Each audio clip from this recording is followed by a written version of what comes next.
Teacher, ये word सुनते ही आपके जहन में एक शख्स आ जाता है जो आपको इतना सपोर्ट करते हैं कि उनके नाम के आगे फेवरेट अपने आप ही लग जाती है। फेवरेट टीचर सबकी ज़िंदगी में होते हैं, जिनके डांट लगने पर भी हम रोते नहीं बल्कि हंसते हैं, जिनके सामने हम खुलकर अपनी बचपना ज़ाया कर देते हैं। वो इस ज़िंदगी में उस पुल की तरह होते हैं। एक पल को हम अगर रास्ता भटक भी जाए पर उस रास्ते से सही जगह ही पहुँचेंगे। डियर इशू सर, आप कितना मेहनत करते हैं ना मेरे लिए, मेरी शैतानियों को भी झेलते हैं सिर्फ मुझे पढ़ाने के लिए। अब भी डांट लगाई और अगले ही पल गुस्सा गायब हो जाता है। और अब मैं सोचता हूँ कि मैं जैसी हरकतें करता हूँ तो मुझ पर गुस्सा आना तो लाजमी है। कभी कमक्स आते हैं तो आप मोटिवेट भी तो कितना सही करते हैं। आपके सपोर्ट की बिल्कुल भी कमी नहीं है। अपने लेक्चर के बीच में अपने किस्सा सुनाना, मजाक वाले अपनी कुछ बातें बताना, पढ़ाई के दौरान सच में मूड फ्रेश हो जाता है। एग्ज़ाम के टाइम पे आपको ही तो सबसे ज़्यादा टेंशन होती है कि मुझे सब कुछ याद आपको ही तो दिलानी है। बुक्स के कहाँ पर क्या है मुझे कुछ भी नहीं पता, सब कुछ तो आप ही जानते हैं। अपने पेरेंट्स से ज़्यादा मैं आपके सामने खुली हूँ।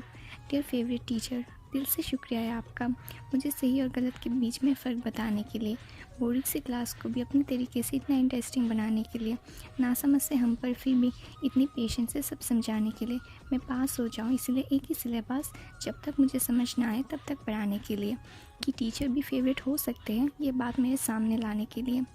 आपकी बातें दिमाग के साथ साथ कहीं न कहीं दिल में भी लग जाती थी। पढ़ने की आदत जो नहीं थी बरसों से, आपकी बातें सुनकर वो कहीं न कहीं फिर से लग जाती थी।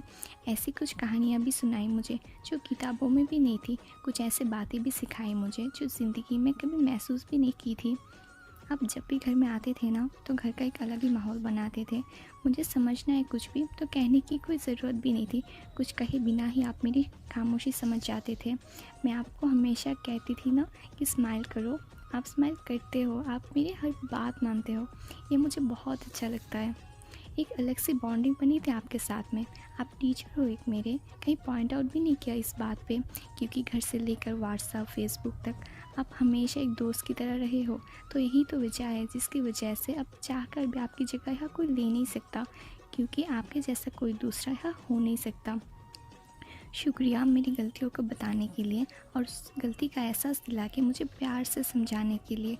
डियर फेवरेट टीचर, शुक्रिया मेरी ज़िंदगी में आने के लिए, मुझे अच्छे और बुरे में फ़र्क बताने के लिए, मुझे हमेशा सही रास्ता दिखाने के लिए, और मैं जब भी कुछ अच्छा करूँ तो मेरी इतनी तारीफ़ करने के लिए, मुझ में भी कुछ खास है ये बताने के लिए।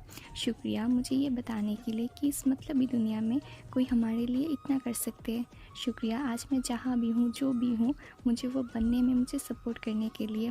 शुक्रिया उस बी में सिर्फ मुझे चुनने के लिए, अपनों से ज़्यादा अपनापन दिखाने के लिए।